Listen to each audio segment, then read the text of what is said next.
ჩვენი პირველი დილა პარიზში სასტუმროების გამოცვლით დაიწყო. გუშინ ღამე სადგურთან ახლოს დავრჩით, დღეს გავიღვიძეთ თუ არა ავისხით გუდანაბადი და გამოვეშურეთ ჩემოდნების ასატოვებლად. გეცოდინებათ, რომ უმეტესად ზურგჩანთით მოგზაურობ, მაგრამ დევიდი შვედეთში გადავიდა იანვარში და რისი წაღებაც მაშინ ვერ მოასწრო, აქ ჩამოუტანე. ამიტომ მოგვიწია ამდენი ჩანთის წინ და უკან დარება. თუ YouTube-ზე დიდი ხანია მიყურებთ, გეხსომებათ, ცოტა რამ მიყვარს ისე როგორც პარიზი. ამჯერად შვედეთის საელჩოში ანაბეჭდების ასაღებად მომიწია გამომგზავრება. ვიცი ახლა იკითხავთ, დეა სად პარიზი და სად შვედეთიო. მასეა ბატონო, ნიდერლანდებში არ იბარებენ ანაბეჭდებს და ან პარიზში უნდა წავსულიყავი, ან ბერლინში. ბერლინში წელს უკვე ვიყავი, ამიტომ ჩემი საყვარელი ქალაქი ბუნებრივი არჩევანი იყო. ჩემოდნები დავტოვეთ თუ არა, დევიდმა წამოჯერ ტრიუმფალური თაღი ვნახოთო. როგორ ვეტყოდი ამაზე უარს, გამოვისაირდნეთ შანზელიზეზე და შევარჩიეთ ადგილი ლანჩისთვის. კრუასანებით ორივე საოცრად კმაყოფილები გამოვეშურეთ მიზნის გარეშე სახეტიალოდ. სეირნობისას ისეთი ლამაზი პოსტერების შემომხვდა უარი ვერ ვთქვი და 2 ცალი ვიყიდე უკვე.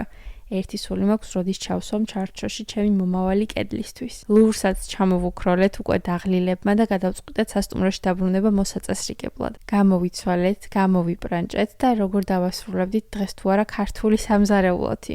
რესტორანში დევიდმა დაიწუწუნა დეას ვეხოწები სვანურ მარილს და არ ჩამოაქვსო და რესტორნის მეპატრონემ გვაჩუქა რამდენიმე შეკვრა აჯიკასთან ერთად. დევიდს მგონი ჩემი ნახვა არ გახარებია ისე როგორც სვანური მარილით გაბედნიერდა. გამარჯოს.